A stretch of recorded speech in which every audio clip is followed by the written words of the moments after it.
I came home for Thanksgiving. The house was empty, except for my husband's stepfather in a rocking chair.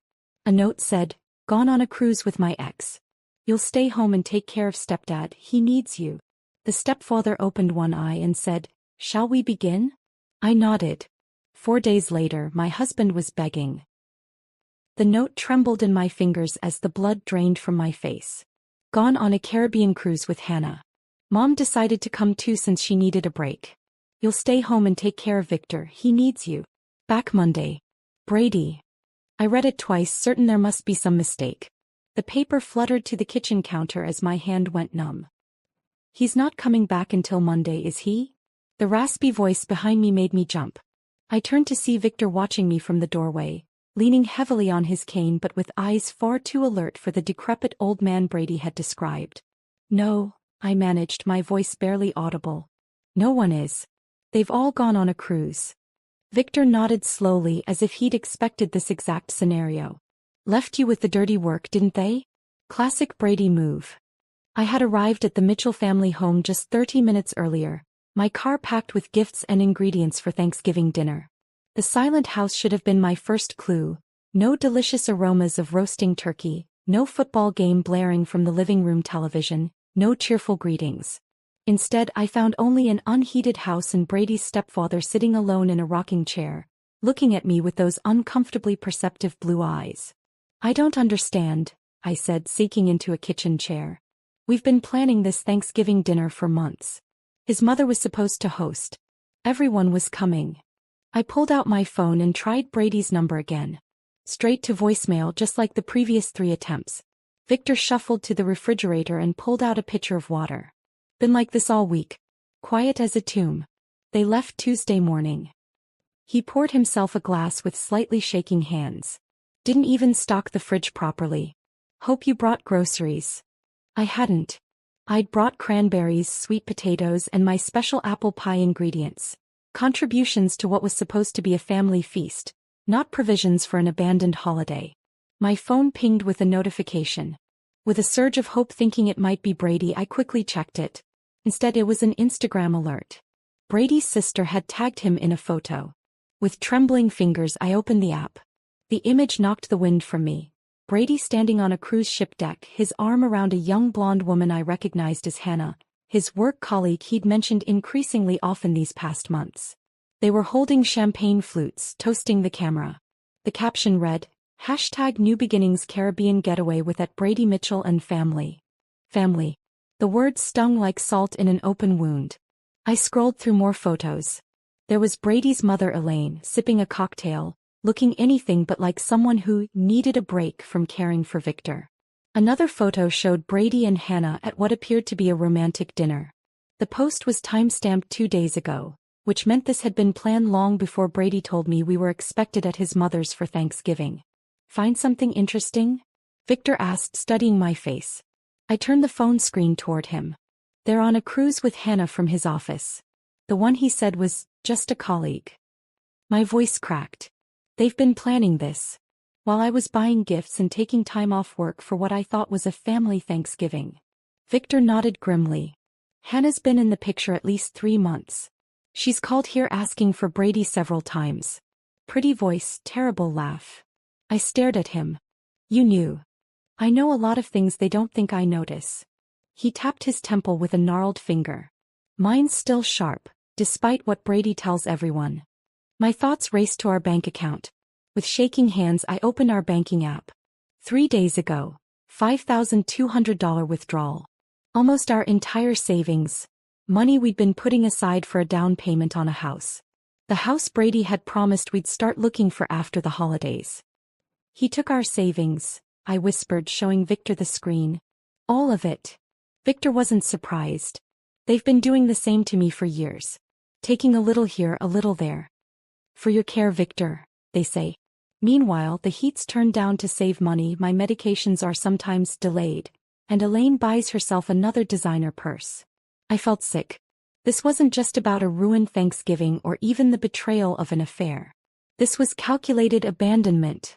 Of me, of Victor, of responsibilities and promises. My phone rang. My best friend Leah calling to wish me happy Thanksgiving. I silenced it, unable to explain this humiliation just yet. There's leftover soup, Victor offered. Not much of a Thanksgiving feast, but it'll do. I looked around the kitchen. Dirty dishes in the sink, empty takeout containers on the counter. They hadn't even cleaned up before leaving. Something hardened inside me. No, I said firmly. We deserve better than leftover soup. I grabbed my coat and purse. I'm going to the grocery store. They might still have some turkey breasts and potatoes. We're having a proper meal today. Victor looked surprised, then pleased. Haven't had a home-cooked meal in months. Brady always brings fast food when he bothers to come by. At the grocery store, my mind whirled with questions and emotions. How long had Brady been planning to leave me? Was our entire 5-year marriage just a convenient arrangement he could discard when something better came along? I mechanically selected a small turkey breast, potatoes, and some vegetables, barely registering the other last-minute shoppers around me. When I returned, Victor had managed to clear the kitchen counter and was sitting at the table with a stack of papers.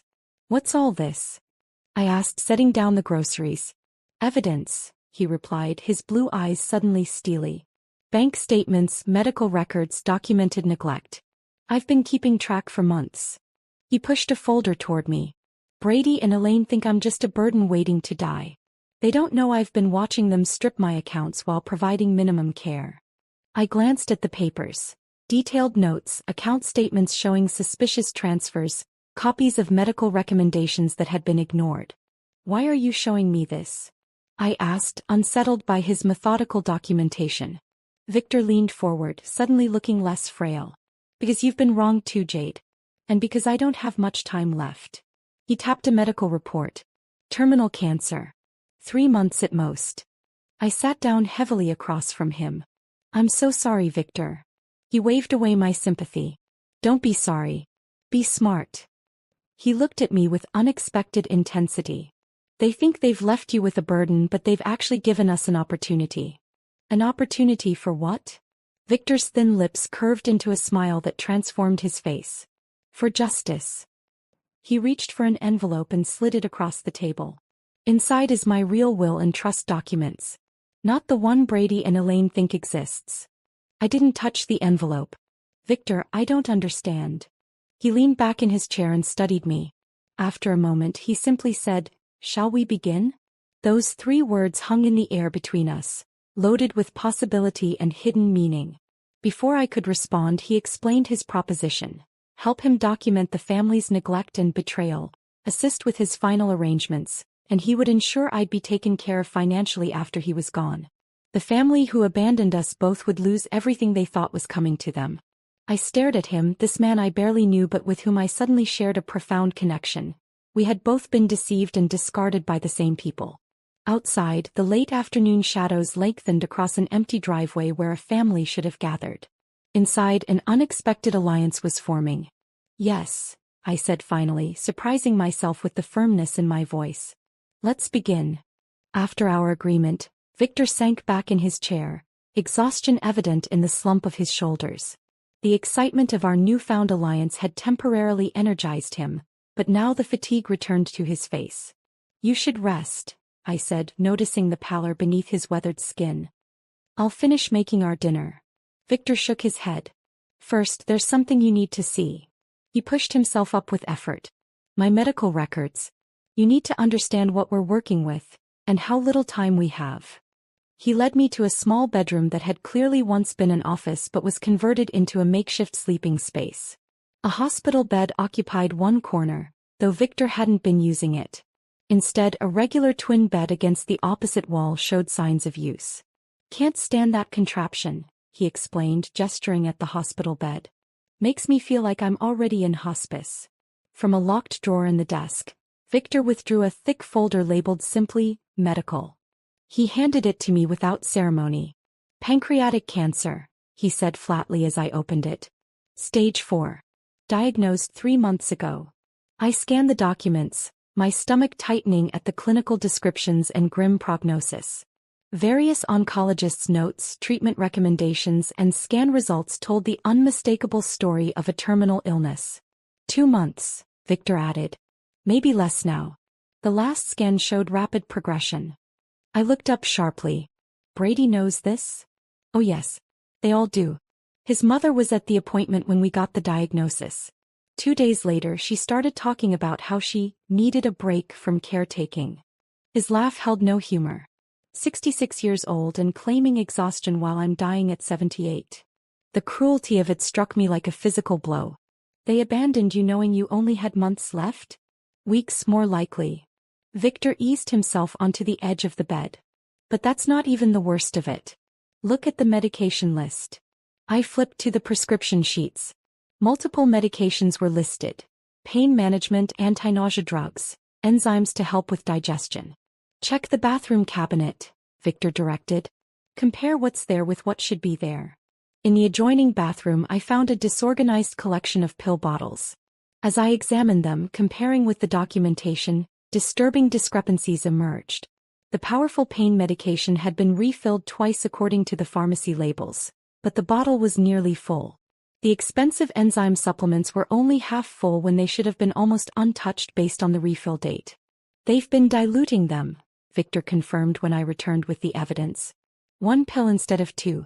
Half doses of the pain medication. And those appointments for the palliative care specialist? Too expensive, Elaine said. My hands trembled with anger as I returned the documentation to its folder. That's not just neglect, Victor. That's abuse. It's what happens when people see you as an obstacle rather than a person. He pulled a small notebook from beneath his pillow and handed it to me.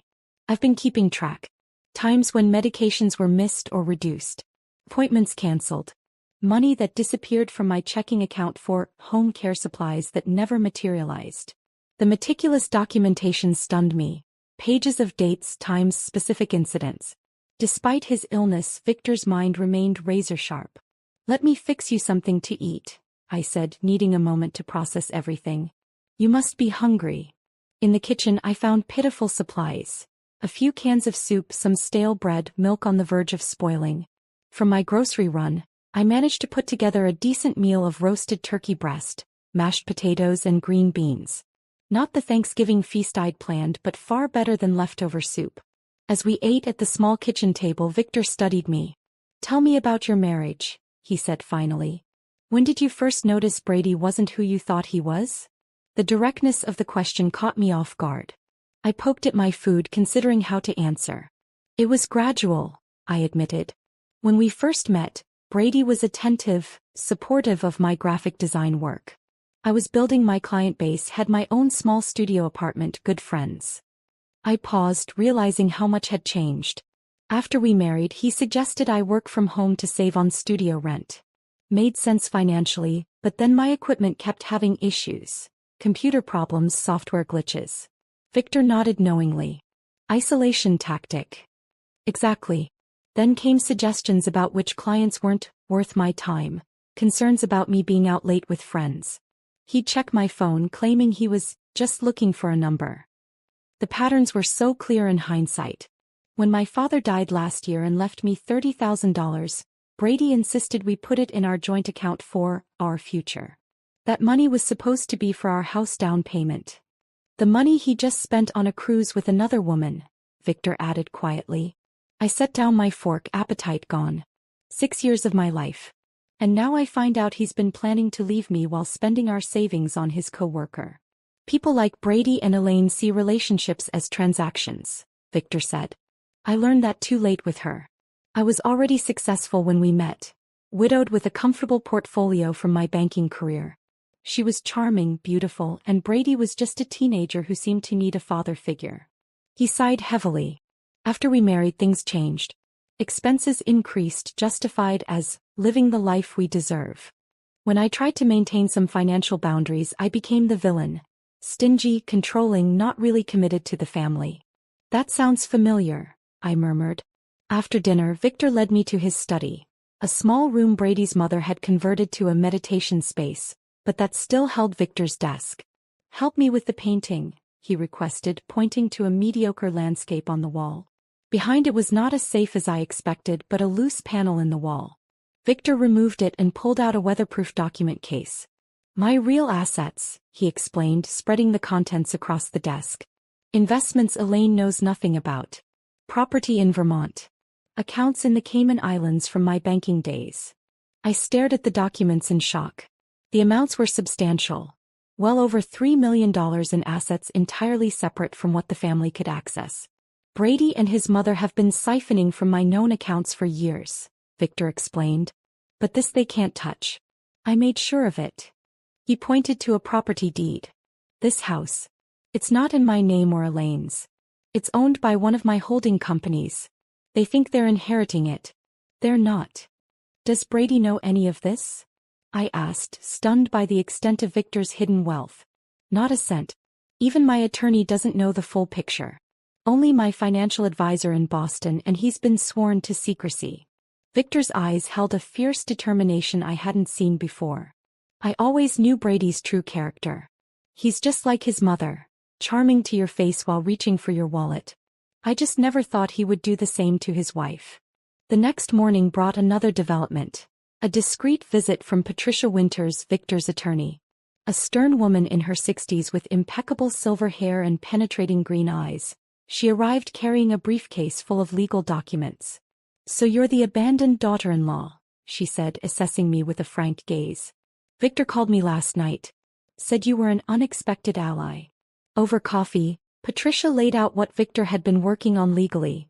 Documenting the neglect, changing his will, and creating financial structures that would be ironclad against challenges. "We need to finalize several documents," Patricia explained. "Transfers that need witnessing, medical powers of attorney, final amendments to the will."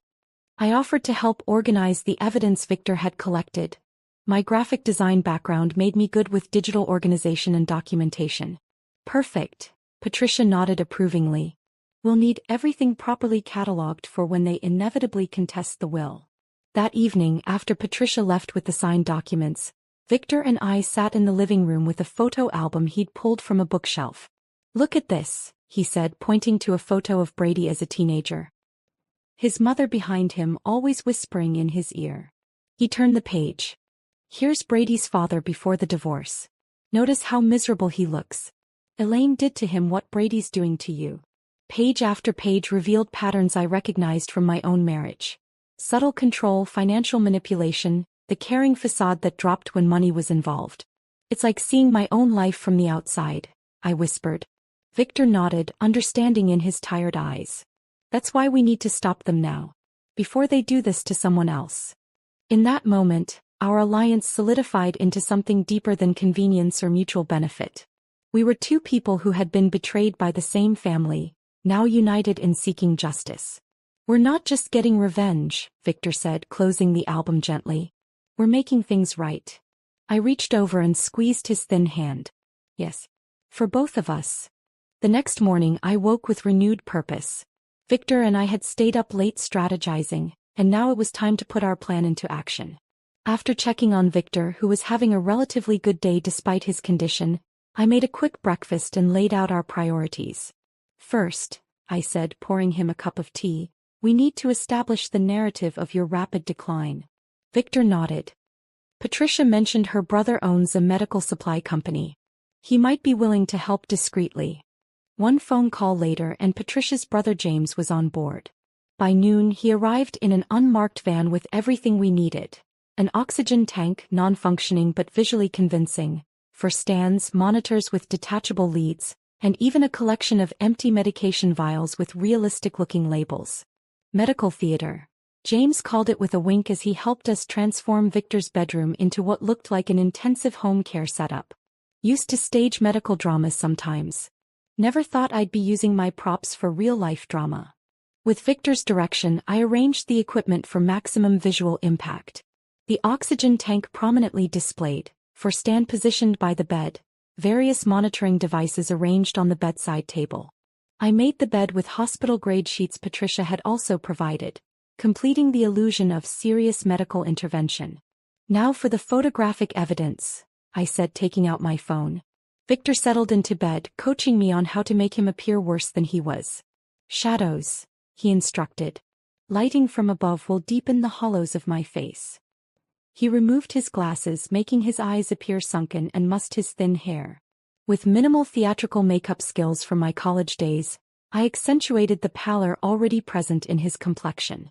The transformation was startling. In the photos, Victor looked like he was actively dying. Far worse than his actual condition, though that was serious enough. Tao Yu, Victor directed. You need to look exhausted, overwhelmed. I removed my makeup, tousled my hair, and put on an oversized sweater that made me appear smaller, more vulnerable. Victor took several photos of me seemingly asleep in the uncomfortable chair beside his bed, others of me preparing medications with a worried expression. Perfect, he said, reviewing the images. Who's our target for these? Brady's sister Melissa, I replied. According to your phone, she's the only one who's texted to check on you since they left. I crafted a carefully worded message to accompany the photos. Victor had a difficult night. Fever spiked to 102. Managing pain as best I can. We'll keep you updated. Direct, clinical, but with an undertone of concern that would trigger either guilt or at least interest. Melissa replied within minutes. Oh no. Poor Uncle Victor. Keep me posted.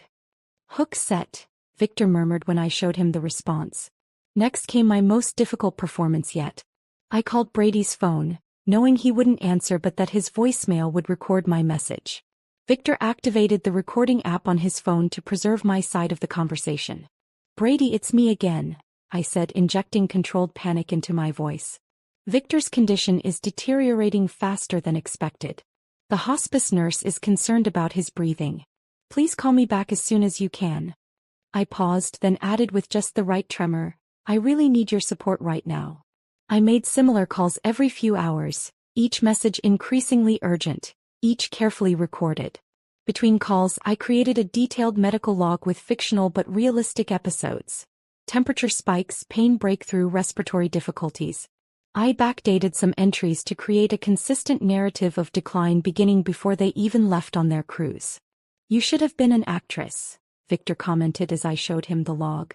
I prefer to think of it as creative nonfiction, I replied with a grim smile. Every good story needs documentation. Around 4 that afternoon, our planning was interrupted by a knock at the door. I opened it to find an elderly woman holding a covered casserole dish. I'm Edith Peterson from next door, she announced. Thought you might need some dinner. Looking after Victor is a full-time job, I imagine. I invited her in, grateful for both the food and the unexpected opportunity she presented. Over coffee, Mrs. Peterson revealed herself as a potential goldmine of information and support. Been watching that family for years, she confided, lowering her voice as though Victor might overhear from his bedroom, though he was actually resting. The way they treat that poor man. Your husband is no better than his mother, if you don't mind my saying so. I don't mind at all, I assured her. I'm discovering exactly what kind of family I married into. Mrs. Peterson patted my hand. Victor was so good to that boy, you know. Paid for his college, bought him his first car. And how does Brady repay him? By taking off on vacation while his stepfather is dying. I let my genuine anger and hurt show. They left me a note. Just a note telling me to take care of him. Shameful, Mrs. Peterson declared. Absolutely shameful. You know, the whole neighborhood has noticed. Last month, when Victor fell in the yard, it was my Harold who helped him up. Brady was inside watching football, ignored our knocks completely. By the time she left, Mrs. Peterson had promised to spread the word among the neighbors that Victor needed support and visitors while his family was selfishly gallivanting in the Caribbean. I carefully documented her statements and the date of her visit. Over the next 2 days, 5 more neighbors visited, each with their own stories of witnessing Brady's neglect of Victor. Each visit strengthened our case and provided additional witnesses to both Victor's apparent decline and the family's absence during what they believed to be his final days. On Saturday morning, Patricia returned with the final documents for the asset transfers. We drove Victor to the local bank where he'd been a customer for over 30 years. The manager, Mr. Collins, greeted him warmly. Victor, good to see you out and about. How are you feeling? Getting my affairs in order, Richard, Victor replied, his voice deliberately weaker than usual.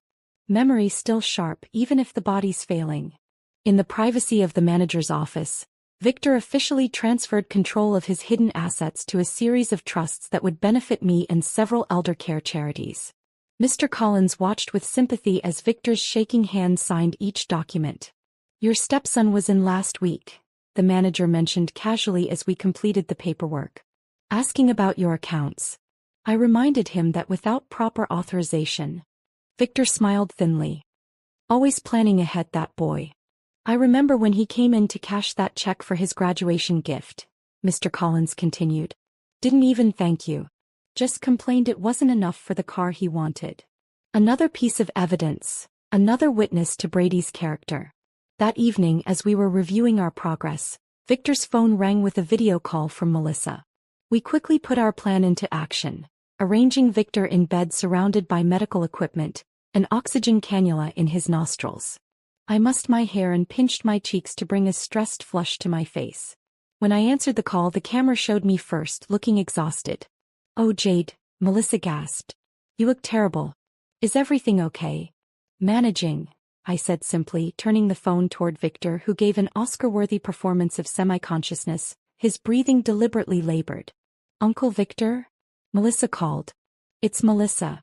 Can you hear me?" Victor's eyes fluttered weakly. "Melissa," he whispered. "That you, sweetheart?" The concern in Melissa's voice sounded genuine, but what came next revealed her true priorities. "Should we come home early? Is he going to make it until Monday?" I turned the camera back to my face. "It's hard to say. The hospice nurse thinks his systems are shutting down. If you want to say goodbye." "Let me talk to Brady and Mom," she said quickly. "The thing is, these tickets were non-refundable and Mom's been so stressed lately." I nodded understandingly while fighting back genuine disgust. "Of course. It's just that Victor keeps asking for Brady. In his more lucid moments." "I'll tell him to call," Melissa promised, "as soon as they get back from their shore excursion." After ending the call, Victor sat up and removed the oxygen cannula. "Did you record that?" I held up my other phone, which had captured the entire conversation. "Every word." Victor's smile was satisfied but tinged with genuine sadness. My family weighing their cruise tickets against saying goodbye to me. I knew it would happen exactly like this. I sat on the edge of his bed, suddenly emotional. "I'm sorry, Victor." He shook his head. "Don't be." Their true colors needed to be revealed. He reached for my hand. "You know what the strangest part is? These past few days with you, with someone who actually cares, have been better than months with them." We sat in companionable silence, contemplating what we had set in motion and the final steps yet to come. Our counterattack was fully underway, the trap nearly set. Now we just needed to spring it at precisely the right moment. Sunday morning dawned with a subtle shift in the atmosphere. As I brought Victor his morning tea, I noticed his hands trembling more than usual, a bluish tint around his lips that hadn't been there before. "You don't have to pretend for me," I said softly, helping him sit up. "You're really not feeling well today, are you?" Victor's smile was thin but genuine. Ironic, isn't it? After all our play acting, the real thing sneaks up on us. I called the hospice nurse who had been making weekly visits before the family left. She promised to come by that afternoon but advised me on managing his comfort in the meantime. This wasn't acting anymore. Victor was actively declining and a rush of protectiveness swept over me. Our revenge scheme suddenly felt secondary to ensuring his comfort and dignity. "What would you like for breakfast?" I asked, trying to maintain normalcy. "Peaches," he said, surprising me. "Fresh peaches with cream. My late wife Martha used to prepare them every Sunday morning." The request sent me to 3 different grocery stores before finding decent peaches in November. When I returned and prepared them as he described, sliced into perfect crescents with a dollop of whipped cream, Victor's eyes misted over at the first bite. "Just like she used to make," he whispered. "No one's bothered to remember such things about me in years." Throughout the day, I found myself doing things not for our plan but simply for Victor's comfort. Adjusting his pillows, reading aloud from his dog-eared copy of Raymond Chandler's The Big Sleep, playing the classical music he mentioned enjoying. The genuine care that had developed between us over our short time together surprised me with its intensity.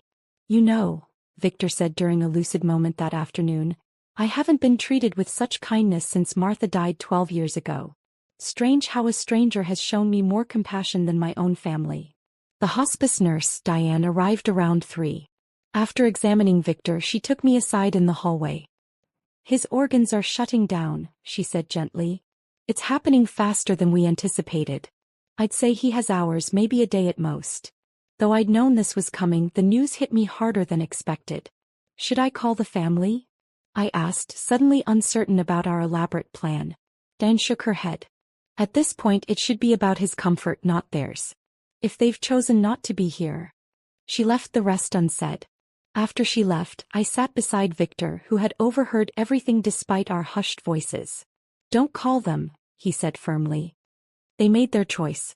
But we do need to finalize some matters. He reached for my hand. Call Patricia. Tell her it's time for the final steps. Patricia arrived within the hour, bringing a notary named Thomas with her. Victor was remarkably alert as they entered, as if summoning his remaining strength for this last important task. Are you sure you're up to this? Patricia asked, concerned by his appearance. More certain than ever, Victor replied. Death has a way of clarifying priorities. They finalized the last paperwork, documents that officially transferred control of his assets to me as trustee, with specifications for charitable donations to elder abuse prevention organizations. The new will explicitly mentioned Brady's abandonment as the reason for his disinheritance. Now for the letter, Victor said after signing the last document. Patricia set up her tablet to record as Victor dictated a message to be read to the family after his death. What emerged wasn't the angry condemnation I might have expected, but something far more powerful.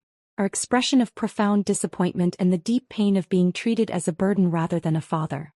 To my family, he began, his voice gaining strength with each word. By the time you read this I will be gone.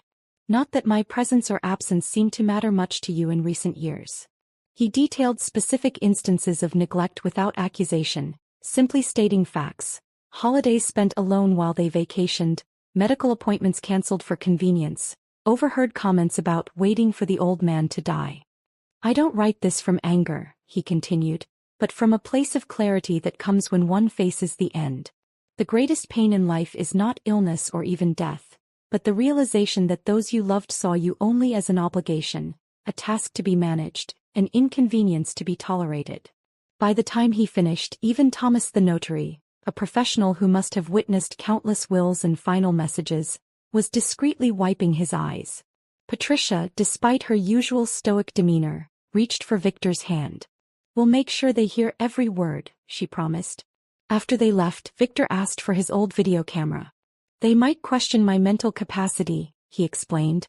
I want to record my testimony while I'm clearly lucid.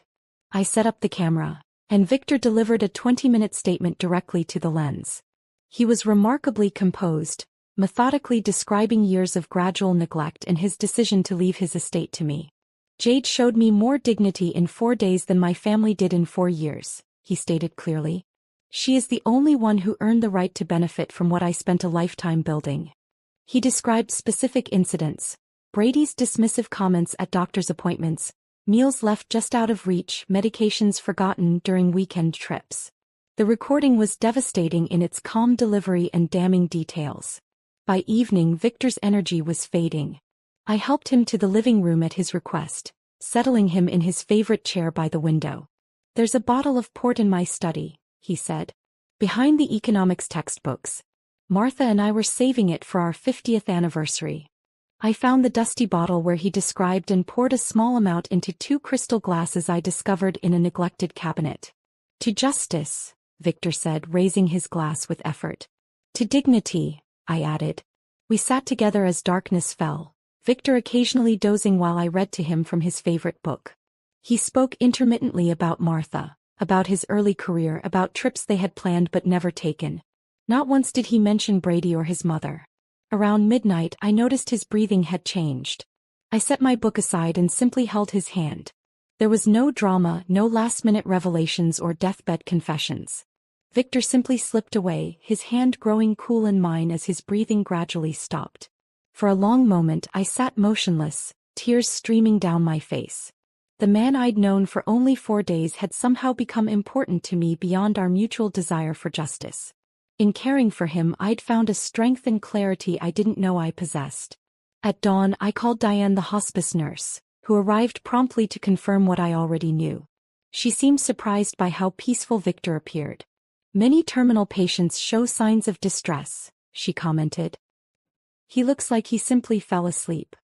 He did, I said quietly.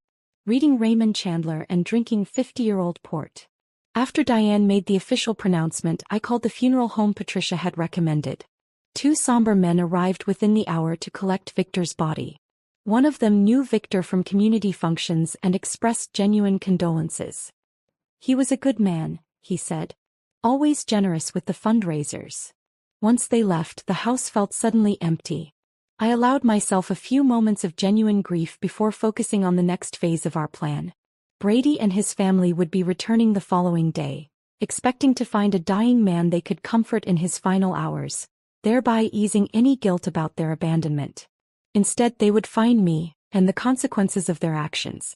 I placed Victor's letter in a cream-colored envelope and propped it against the family photo on the mantelpiece.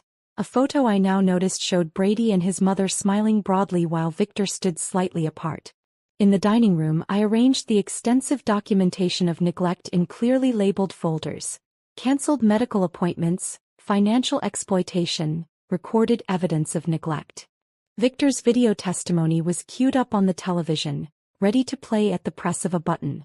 Finally, I went to the master bedroom and packed my few belongings. Beside my suitcase, I placed printouts of the cruise photos Brady and his family had posted throughout the week, creating a stark visual timeline that contrasted their poolside cocktails with Victor's documented decline. Everything was arranged for maximum impact when they returned. A carefully orchestrated revelation that would ensure they faced the full weight of their choices. Standing in the center of the silent house, I felt a profound sense of purpose. This wasn't just about revenge anymore. It was about justice for a man who deserved far better than he'd received from those who should have cared for him most. "It's done, Victor," I said softly to the empty room. "They'll understand exactly what they've lost." I spent Monday morning in a strange calm, waiting for the inevitable. Around noon, I heard the sound of car doors slamming, followed by laughter and chatter as Brady and his family returned from their cruise. Taking a deep breath, I smoothed down the simple black dress I'd purchased the day before and positioned myself in the living room, near Victor's empty rocking chair. The front door burst open. Brady entered first, his mother Elaine right behind him, followed by Melissa and Hannah, the colleague, who was clearly more than that.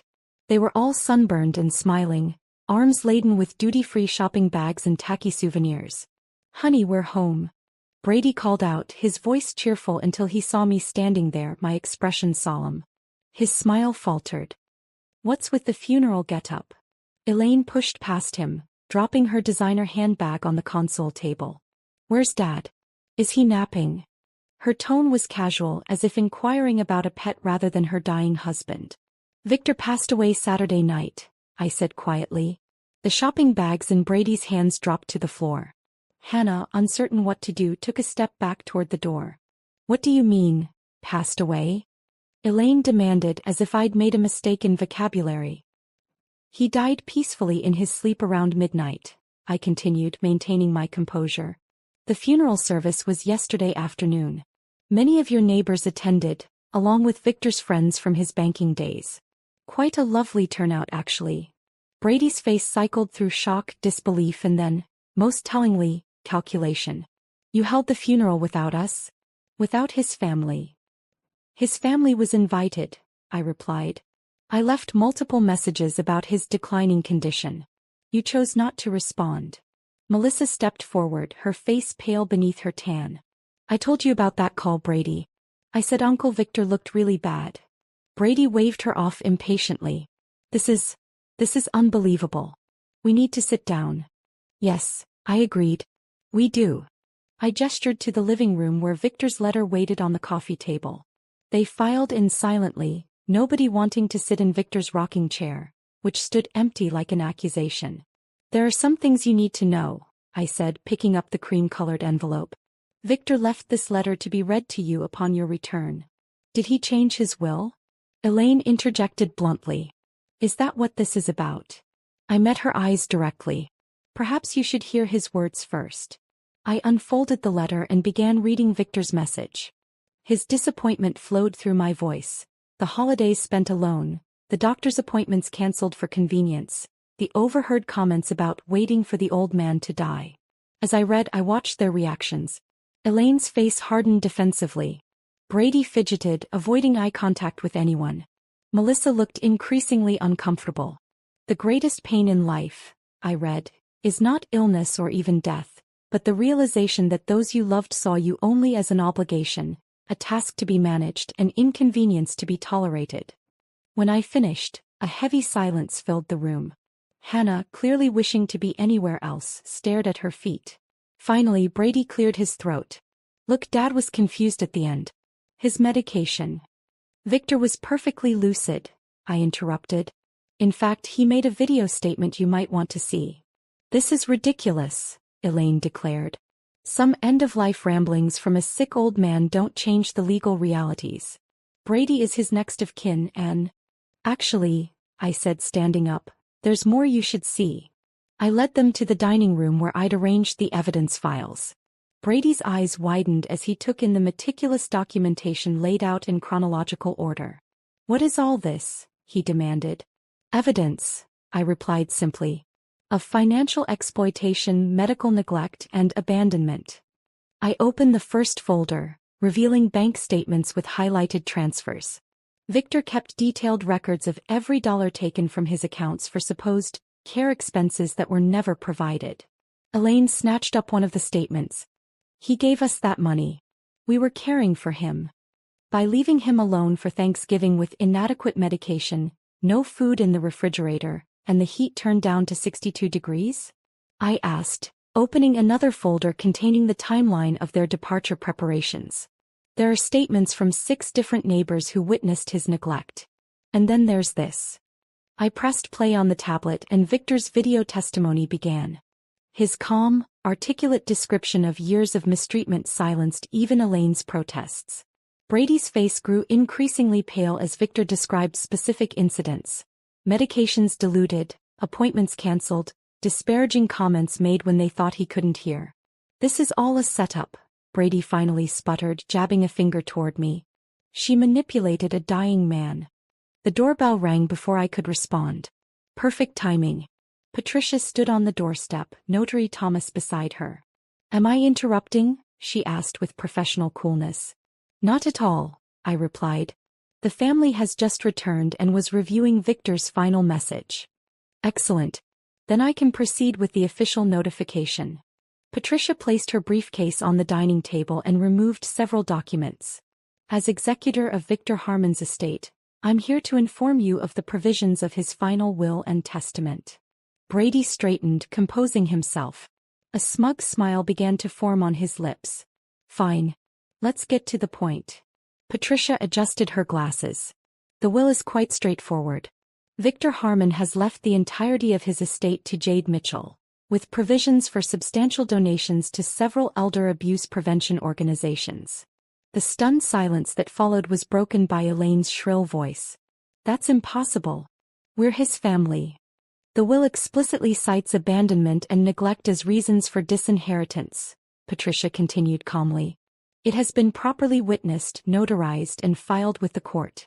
Mr. Harmon was examined by 2 separate physicians who certified his mental competence at the time of signing.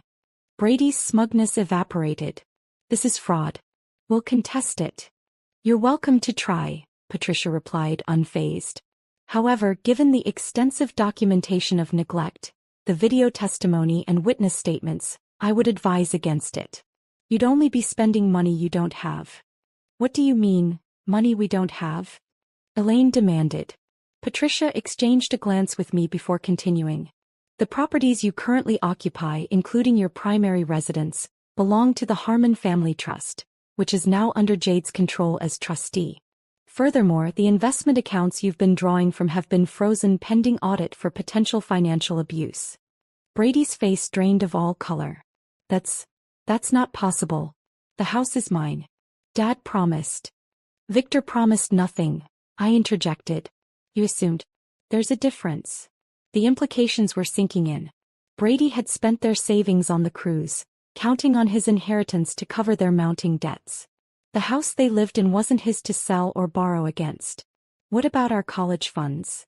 Melissa asked in a small voice. Grandpa set those up for us. Brady couldn't meet his sister's eyes. Patricia answered gently. Victor provided funds to your father for that purpose several years ago. However, those accounts were never established. Melissa turned to Brady, horror dawning on her face. You spent our college money?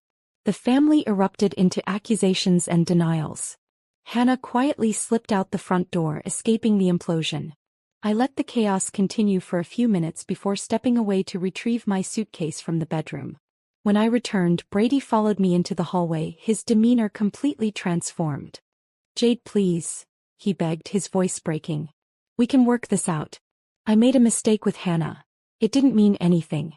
We can start over. I'll change, I promise." I looked at this man I had once loved, seeing him clearly, perhaps for the first time. Behind the handsome features and practiced charm was someone who had never truly cared for me, or anyone but himself. Calmly, I removed my wedding ring and placed it in his palm, followed by the keys to our apartment. "You left him to die," I said quietly. "Now you get nothing, including me." I walked toward the door, suitcase in hand. Brady's pleas turned to threats as he followed me. "You won't get away with this. I'll fight it in court. You manipulated a sick old man." At the doorway I turned back briefly. "Everything was done legally. You taught me one valuable lesson in our marriage, Brady. Always keep receipts." I stepped outside into the bright November sunshine. Behind me, I could hear Brady's continued protests and Elaine's angry voice demanding Patricia explain how this could happen. But those voices were already fading, becoming part of a past I was leaving behind. Patricia had arranged for a room at a quiet hotel while I figured out my next steps. As I placed my suitcase in the trunk of my car, Mrs. Peterson appeared on her porch across the street. She gave me a knowing nod and a small wave. I waved back, feeling a surprising lightness despite the emotional weight of the past few days. Victor's final gift wasn't just financial security, though that would certainly help me rebuild my life. The true gift was the clarity and strength I'd found while helping him find justice. As I drove away from the house and the shattered family inside it, I wasn't thinking about revenge or even vindication. I was thinking about second chances, about honoring Victor's memory by living well, and about the unexpected bond that had formed between two people who'd been discarded by those who should have cared for them most. Victor had found peace. Now it was my turn to do the same. Thank you for staying with this story until the end. My favorite moment was when Victor shared his cherished port wine saved for an anniversary he never reached. Such bittersweet dignity in that glass. Which scene touched your heart most deeply? I treasure every comment sharing your thoughts. Subscribe for more stories where justice finds its way to those who deserve it most.